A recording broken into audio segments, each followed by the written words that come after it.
누가복음 16장 19절에서 24절까지 같이 합독합니다. 시작. 한 부자가 있어 자색 옷과 고운 베옷을 입고 날마다 호화롭게 즐기더라. 그런데 나사로라 이름하는 거지가 헌데 투성이로 그의 대문 앞에 버려진 채 그 부자의 상에서 떨어지는 것으로 배불리려 하며 심지어 개들이 와서 그 헌데를 핥더라.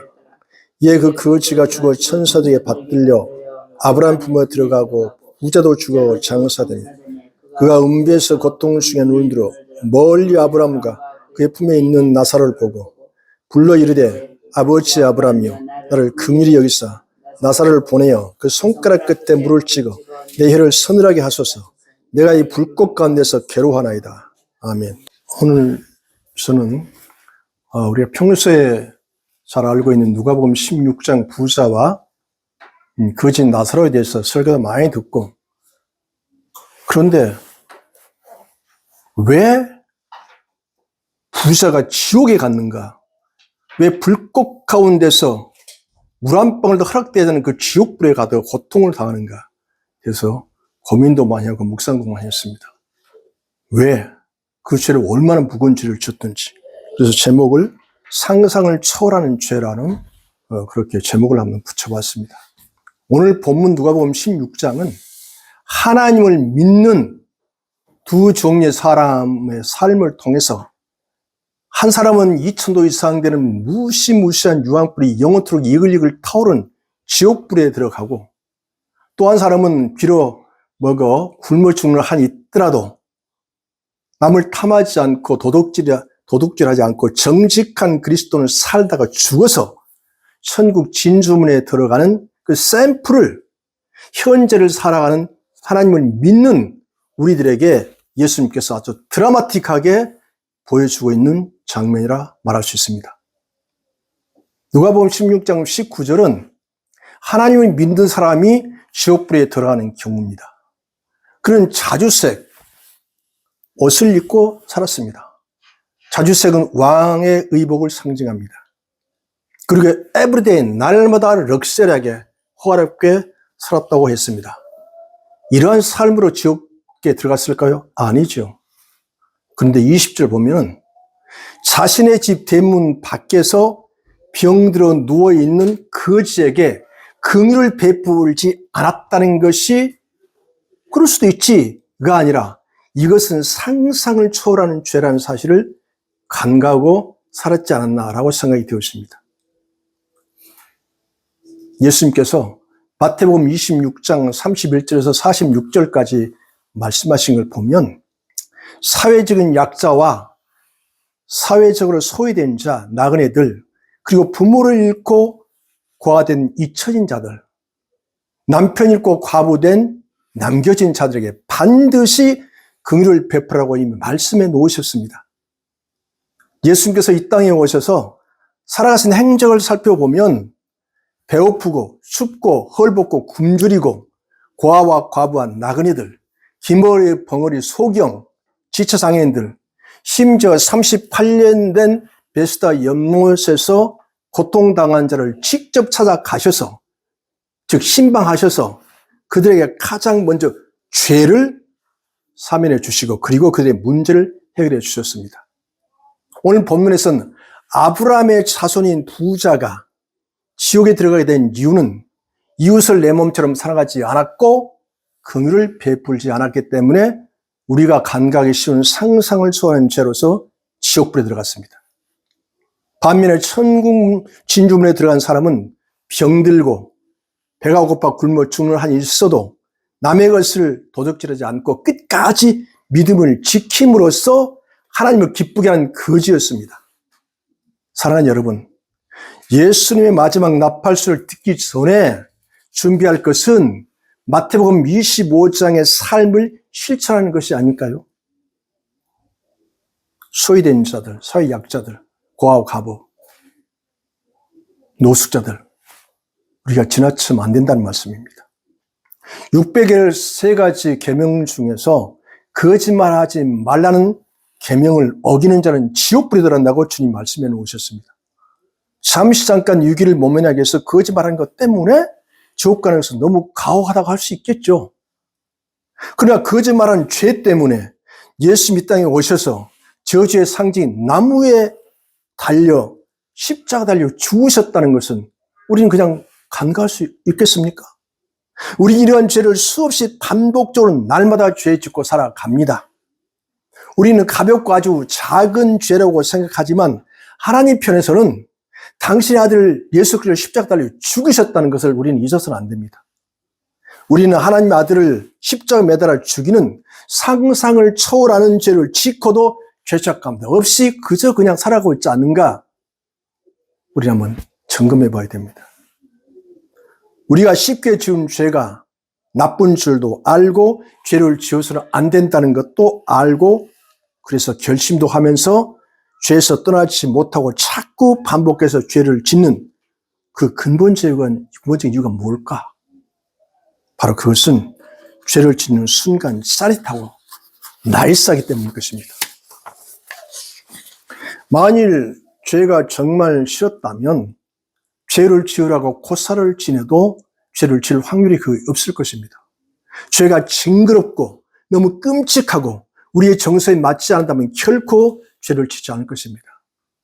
보통 여성들이 끔찍하고 가장 싫어하는 몇 가지가 있죠. 그 중에서 보면 되게 쥐를 싫어하죠. 동남아 같은 데 가보면 방에서도 쥐들이 왔다 갔다 해요. 근데 방에서나 부엌에서 쥐를 보거나 마주치면 순간 소스라치게 놀라지 않습니까? 또 지긋지긋하게 싫어하는 것은 그 싱크대 밑에 와글와글 기어다니는 바퀴벌레 싫어하지 않습니까? 죄가 뱀처럼 또 죄가 바퀴벌레처럼 죄가 쥐처럼 징그럽고 무섭더라면 죄를 짓지 않고 결코 죄를 가까이 하지 않을 것입니다.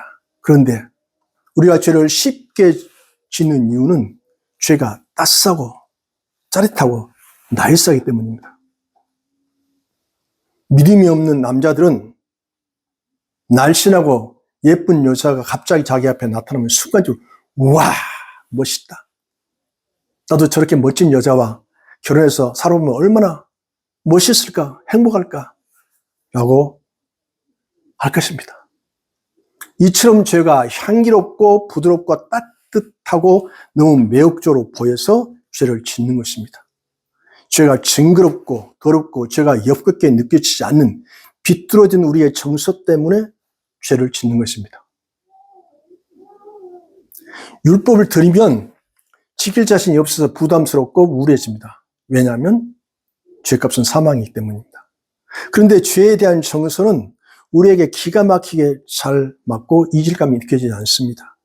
그래서 우리가 죄를 떠날 수 없고 날마다 죄를 지으며 살아가게 되는 것입니다.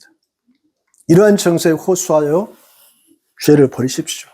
죄를 떠나십시오. 백날 말해봐야 할 수가 없잖아요. 들을 때만 그래야지 지으면 안 되지 끝나잖아요. 이처럼 우리들의 감정은 결코 정의와 불의를 구분하지 못합니다. 뱀, 쥐, 그리고 똥은 징그럽고 더러워서 싫어합니다. 이것과 비교할 수 없는 악하고 더럽고 무서운 것이 죄라고 예수님께서 우리가 계속 몇 번 읽었던 그 책에 기록되어 있습니다. 죄가 가장 더럽고 무섭고 역겹게 느껴져야 하는 것이 마땅한데 결코 그렇지 않고 너무 느낌이 좋아서 죄악에서 벗어나지 못한 것은 소망 없는 존재임을 증거해 주는 것입니다. 이제 우리는 가장 의로우신 하나님께서 죄를 얼마나 정당하게 다루시는지 그리고 죄에 대해서 어떻게 대응하시는지를 한 몇 가지를 통해서 살펴보겠습니다. 죄에 대해서 하나님께서 대응하시는 첫 번째는 하나님은 죄를 반드시 심판하신다. 그게 히브리서 9장 27절입니다. 한 번 죽는 것이 사람에게 정해진 것이요 그 후에는 심판이 있으리니라고 말씀했습니다. 죄를 지은 사람 입장에서 보면 죄에 대한 하나님의 심판은 상상을 초월할 만큼 무서운 겁니다. 이 땅에서 고통당하는 사람들 입장에서 죽으면 끝나지. 그러니까 자살해버리잖아요. 내가 빚을 좀 수억을 졌어. 자식들에게 물릴 수 없어. 그래서 자살하는 경우 있잖아요. 근데 죽으면 끝이 아니라는 것입니다. 심판의 시작입니다. 모든 사람들이 심판대 앞에 선다고 말씀했습니다. 유황불 심판의 그 불의 농도를 보면은 포항제철 같은 데 보면 그 용광로 화염도가 있습니다. 가장 철판을 녹일 수 있는, 재련할 수 있는 온도가 1600도입니다. 근데 다니엘 세 친구가 어땠습니까? 풀무불, 즉 용광로잖아요. 7배가 뜨면 10,000도 가까이 됩니다. 이곳이 지옥입니다. 오늘 본문의 음부에 내려간 부자가 고통받는 장면처럼 1600도, 2000도 이상 되는 유황불에서 어느 누구도 견딜 수 없는 무시무시한 심판이 있습니다. 심지어 물 한 방울 조차 허락되지 않는 곳이 잔인한 지옥입니다. 예수님께서 죽음에 대한 면죄부가 될 수 없는 그런 심판의 시작이라고 선언했습니다. 죽음 끝나지 면죄부가 되겠지가 아닙니다. 인간의 육체적 죽음으로 끝낼 수 없는 것이 죄에 대한 하나님의 심판입니다.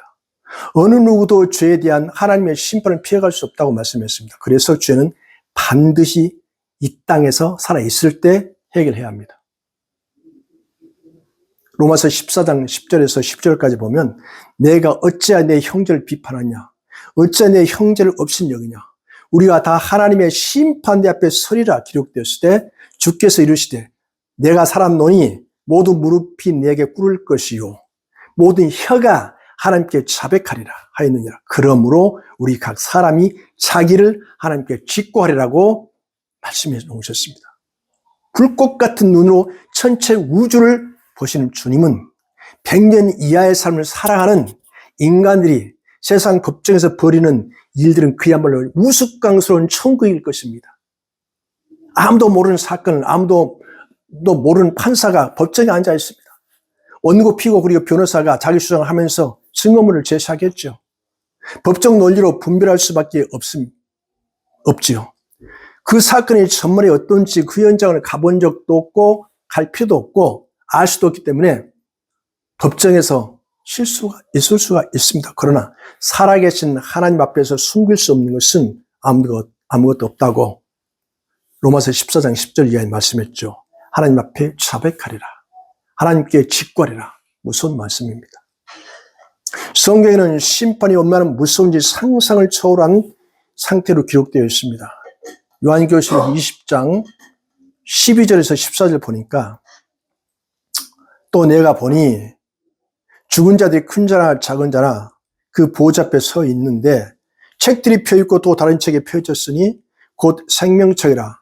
죽은 자들이 자기 행위를 따라 책들에 기록된 대로 심판을 받으니 바다가 그 가운데서 죽은 자들을 내어주고 또 사망과 음부도 그 가운데서 죽은 자들을 내주매 각 사람이 자기 행위대로 심판을 받고 사망과 음부도 불못에 던져진 이것이 둘째 사망 곧 불못이라.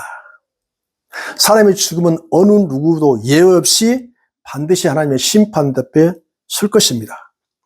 독일 나치의 히틀러 앞잡이가 돼 600만 유대인들을 집단 학살한 아이만 있죠. 전쟁이 끝난 지 도망다니다가 결국 붙잡혀서 공개 재판을 받았습니다. 그런데 세상의 법이 그런 극악무도한 자에게 고작 목숨 하나 끊는 것으로 끝냈습니다. 얼마나 부당합니까? 600만 유대인들을 집단 학살한 자에게 겨우 교수형에 처하는 것이 무슨 보응이 되겠습니까? 근데 주님이 말씀했어요. 예수님께서 심판하실 때는 그가 죄를 지을 때 그 전죄와 인격으로 다시 부활시켜서 그 당시의 죄의 무게로 심판하실 것이라고 말씀했습니다. 얼마나 무시무시합니까? 지옥은 10,000도까지 되는 그런 유황불의 농도가 있습니다. 무시무시하지 않습니까? 죄에 대하여 하나님께서 대응하신 두 번째는 죄와 사탄을 위하여 하나님이 지옥을 만드셨다고 했습니다. 누가복음 12장 4절에서 5절을 보니까 내가 내 친구 너에게 말하노니 몸을 죽이고 그 후에는 능히 더 못하는 자들을 두려워하지 말라. 마땅히 두려워할 자를 내가 너에게 보이리니 곧 죽인 후에 또한 지옥에 던져 넣는 권세에 있는 그를 두려워하라. 내가 참으로 너에게 이르노니 그를 두려워하라. 말씀하셨습니다. 사람에게 가장 끔찍하고 사람에게 가장 두려워하는 것이 있다면 사람의 몸을 죽이는 것일 겁니다. 사람을 잔인하게 몸을 갈기게 찢어 죽이는 죽음은 얼마나 무섭고 두려웁니까? 그런데 예수님은 그보다도 훨씬 두려워해야 할 자라고 말씀하셨습니다. 이 세상에서 아무리 잔혹한 방법으로 사람을 죽인다 해도 결국 육신의 목숨 하나 끊는 것에 불과합니다.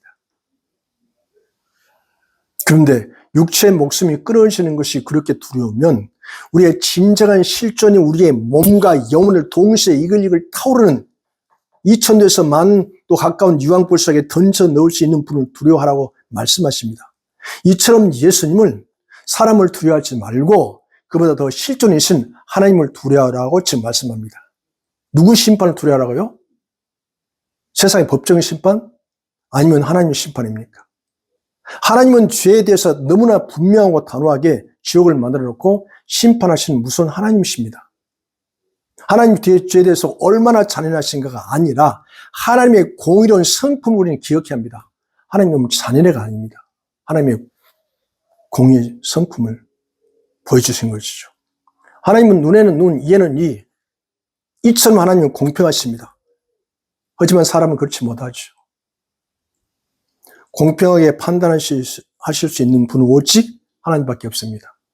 하나님은 공평하고 공명정대합니다. 역설적으로 하나님께서 죄를 어떻게 대응하시는지 보면 죄가 얼마나 끔찍하고 무섭고 상상을 초월하는 것인지를 알 수가 있습니다. 자, 우리 본문 23절, 24절 같이 합독 좀 해주세요. 23절, 24절 시작. 그가 음굴에서 고통 중에 눈을 들어 멀리 아브라함과 그에 있는 나사로를 불러 이르되 아버지 아브라함이여 나를 긍휼히 여기사 나사로를 보내어 그 손가락 끝에 물을 찍어 내 혀를 서늘하게 하소서. 내가 이 불꽃 가운데서 괴로워하나이다. 아멘. 아멘. 놀랍게도 사랑과 자비 예수님은 천국에 관한 말씀보다 지옥에 관한 말씀을 더 많이 했어요. 솔직히 예수 그리스도 말씀대로 산다면 천국에 관심 가질 필요가 뭐 있습니까? 자동차로 천국 들어가는데. 왜 이렇게 지옥에 대해서 말씀했을까요? 지옥만큼은 결코 어떤 일이 있더라도 들어가서는 안 된다는 것을 지금 강조하시기 합니다. 그래서 예수님은 음부와 지옥에 대해서 설교를 더 많이 하셨어요. 지옥 가는 것이 확실한데도 교인들의 눈치 보느라 지옥에 대한 말씀을 선포하지 못하고 물질의 복, 장수의 복, 기타 등등 싸구려 복음을 팔아먹는 목회자가 얼마나 많습니까? 오늘 보면 누가복음 16장 28절 이하 보니까 지옥에 간 부자가 아브라함에게 다시 부탁한 것이 있습니다. 바로 그것은 자기 집 대문 앞에서 개만도 못하게 살다가 죽은 나사로를 자기 집에 보내어 자기 형제 5명에게 결코 지옥에 오면 안 된다는 것을 좀 알려달라는 그런 간청이었습니다. 이 얼마나 역설적입니까? 부자는 죽음 이후를 생각하지 않고 날마다 호화롭게 파티하다 살다가 지옥에 온 자신의 삶이 얼마나 끔찍한지 말로 다 할 수 없었던 것입니다. 이 부자의 강청은 나사로처럼 거지같이 살다가 죽는 한이 있어도 지옥에는 결코 오지 않도록 간곡히 부탁한 것이 아니겠습니까? 예수님께서 지옥은 영원히 후회한 무서운 곳이라고 말씀하셨습니다. 우리의 짧은 70년, 80년 인생, 그리고 꿈결 같은 세상에서 호라이 배부르고 흐드러지게 먹고 살다가 영원한 지옥과 운명을 바꿔버리는 비극을 그냥 당할 수는 없지 않겠습니까? 차라리 수십 년간 이 땅에서 고생하고 사는 한이 있더라도 천국에서 영원한 운명을 맞이해야 되지 않겠습니까? 이걸 지금 주님이 간곡하게 지금 말씀하고 계십니다. 예수님께서 마가복음 9장 47절에서 또 49절까지 또 말씀하신 것이에요. 만일 내 눈이 너를 범죄하게 하거든 빼버리라. 한 눈으로 하나님 나라에 들어가는 것이 두 눈을 가지고 지옥에 던져지는 것보다 나으리라. 거기에서는 구더기도 죽지 않고 불도 꺼지지 아니하니라. 사람마다 불로써 소음치담을 받으리라. 이것은 저 설교를 들을 때 이건 비유로 말씀했다고 들었습니다. 그런데 예수님께서 저도 읽었던 책에 보니까 이건 비유가 아니다. 진짜다고 주님 말씀했습니다. 비유가 아니라고 말씀했습니다. 주님은. 성경에서 지옥의 묘사 중에서 가장 끔찍하고 두렵게 느껴진 장면이 이 장면 아닙니까? 우리 남유다 20대 왕 마지막 20대 왕 시드기야 왕은 자기 두 아들 앞에서 그는 21살의 왕이 돼서 11년 만에 32살에 바빌론 군사들에게 산지로 눈이 뽑혀버렸잖아요. 뽑아버렸잖아요. 물론 삼손도 그랬지만 오히려 그게 낫다고 지금 주님이 직접 말씀했어요. 지옥은 구더기도 죽지 않고 유황불도 꺼지지 않고 불꽃 가운데서 영원히 고통을 당하는 곳이다. 지옥의 유황불은 살과 뼈를 녹게 한다. 그런데 유황불에서 견디는 무시무시한 구더기가 사람에게 살과 뼈를 깎아먹습니다. 또 사람마다 불러서 소금을 치듯 견딜 수 없는 불의 고통을 받는 것이 지옥이라고 지금 주님이 말씀하고 계세요. 그렇다면 지옥에 누가 갈까요? 지옥에 내려간 사람은 우리가 상식적으로 생각하죠. 이 땅에서 가장 악독한 파렴치범, 역겹게 짝이 없는 인간 말종, 가장 잔인한 놈, 음란한 놈, 가장 악독한 종자라고 생각할 겁니다. 악한 인간 중에서도 마지막 회개와 자비 귀에 맞춰 거절한 악의 총체, 악의 화신들이 다 있을 것입니다. 물론 저도 거기 동의합니다. 그런데 이런 인간들이 지옥에 내려가서 한 사람도 죽지 않고 그대로 있다는 겁니다. 고통을 당하면 다시 원상태로 회복돼서 또 고통당하고 또 고통당하고 영원토록. 모든 악이 충만한 곳이 지옥입니다. 그래서 지옥은 개가 천선한 곳이 아니라고 예수님 계속 말씀해요. 지옥은 개가 천선한 곳이 아니야. 그래서 악독한 종자들이 하나도 바뀌어지지 않는 채 그 악을 뿜어대면서 1년도, 10년도, 100년도 아니고 영원토록 계속 악을 뿜어내는 것이 지옥이라고 말합니다. 요한계시록 21장 8절에서도 그러나 두려워하는 자들과 믿지 아니하는 자들과 흉악하는 자들과 살인자들과 음행하는 자들, 동성애자들 같죠. 점술가들, 우상 숭배자들, 거짓말하는 모든 자들은 불과 유황으로 타는 못에 던져지니 이것이 둘째 사망이라. 그것까지 거짓말하는 것이 뭐 그래? 아니잖아요. 거짓말하는 모든 자들도 유황불에 들어간다고 말씀해 놓으셨어요. 지옥은 관념의 세계가 아니라 분명한 사실이고 실체입니다. 예수님께서 지옥을 만드셨으니까요. 예수님은 죄와 사탄을 반드시 영원한 지옥으로 던져서 멸하실 것입니다. 왜냐하면 죄는 너무나 끔찍하고 상상을 초월하여 어느 누구도 예외 없이 유황불못으로 보내기 때문입니다. 우리가 이 땅에서 당하는 재앙들을 다 합친다 해도 죄 문제보다 더 심각할 수는 없습니다. 그 이유는 죄 문제를 해결하지 못하면 어느 누구도 성경에 들어간다는 보장이 없기 때문입니다.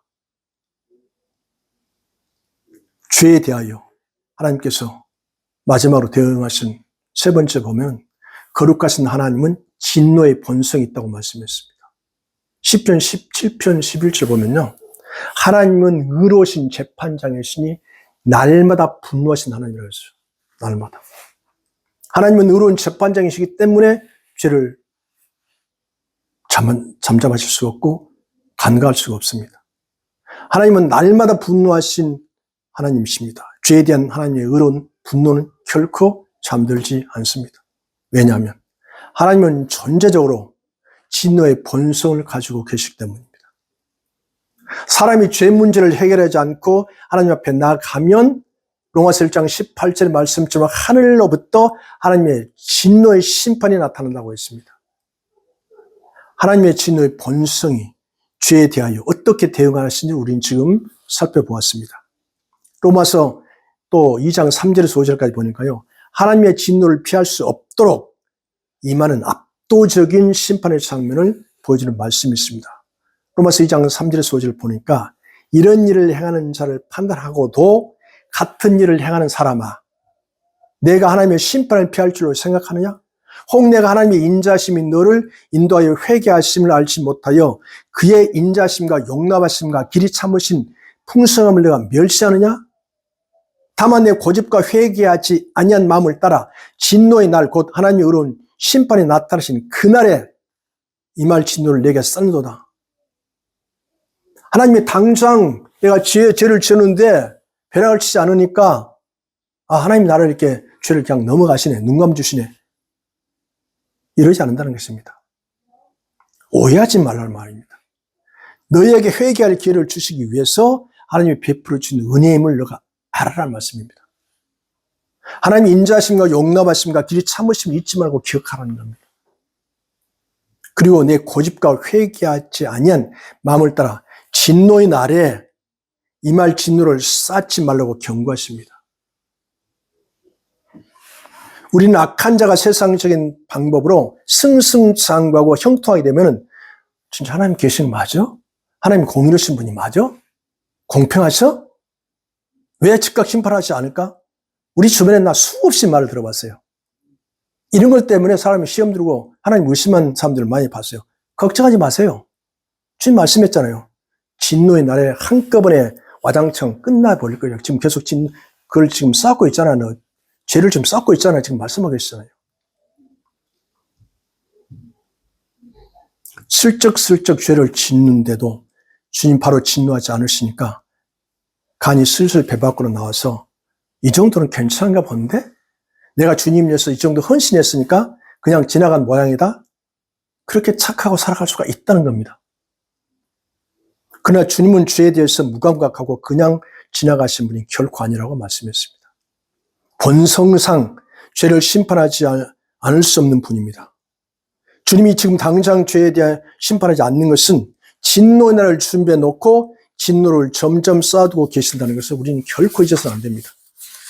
이 기회를 통해서 돌이킬 자에게 회개할 기회를 주신 겁니다. 회개할 기회를 주어도 회개하지 않으면 반드시 심판하시는 진노의 날에 기다리고 있음을 우리 기억해야 돼요. 무서우신 분입니다. 하나님의 심판을 유보하고 기다리는 것은 우리에게 회개의 기회도 되지만 다른 한편으로는 진노의 날을 예비하고 계신다는 무서운 하나님을 우리 기억해야 됩니다. 하나님의 진노의 본성은 죄를 지으면 죄값 그대로 반드시 심판하신 겁니다. 그러므로 죄는 이 땅에 사는 동안 하나님 앞에서 반드시 처리해야 된다라고 말씀하고 계십니다. 우리가 죄에 대한 하나님의 대응하시는 방법을 살펴보았습니다. 죄는 너무나 끔찍하고 상상을 초월한 지긋지긋하고 무서운 것입니다. 거짓말하는 거? 그 정도가 아니죠. 그것 때문에 예수님이 십자가를 죽으셨다는 걸 우리는 잊어서는 안 됩니다. 이 땅에 사람의 몸을 입고 살아가는 동안 그리고 겪는 모든 비극을 다 합친 것보다 이 땅에서 당하는 모든 천재지변을 당하는 것보다 우리가 아무렇지 않게 죄 짓고 별거 아닌 것처럼 여기는 이 죄가 얼마나 무섭고 공포스러운지를 우리에게 지금 깨닫게 해주십니다. 누가복음 16장에 나오는 그 부자가 화스럽게 사는 것은 그건 죄가 아니죠. 자기 있는 것 보니까. 근데 이웃에게 긍휼을 베풀지 않았던 것 때문에 지옥불에 갔다는 것을 우리는 기억해야 됩니다. 이처럼 주님은 죄에 대하여 확실하고 단호한 태도를 가지고 계시며 그 죄를 반드시 심판하십니다. 상상을 초월한 죄에 대한 심판은 죽음을 넘어서 반드시 심판을 거쳐야만 해결된다고 지금 말씀하고 계십니다. 마지막 말세지 말에 예수님의 마지막 나팔소를 듣기 전까지 우리들은 마태복음 25장 실천하여 경건한 삶을 살아가는 저와 여러분들 될 수 있기를 주님의 이름으로 축원합니다. 우리 다 함께 기도하기를 원합니다. 남에게 무엇을 줄 때는 여분을 남기지 말고 자신에게 귀한 것을 주십시오. 남에게 무엇을 줄지 선택할 때는 자신이 받고 싶어하는 것을 주십시오. 그것이 주님의 마음이고 주님이 가르치는 진리입니다. 남에게 대접받고 싶은 대로 남을 대접하기를 원하십니다. 그것이 좁은 길이기 때문이라고 말씀합니다. 세상의 상식과 가치관으로 선택함을 금해합니다. 선을 베푸는 것이 원수 마귀를 방어하는 것이라고 했습니다. 마태복음 25장 사회적인 약자, 소외된 자, 고아와 노숙자들을 외면하지 맙시다. 우리가 주님의 이름 부르고 통성으로 회개할 수 있도록 우리 정말 주님 답시 저 은혜를 베풀어 달라고 우리 기도하기를 원합니다. 주여 주여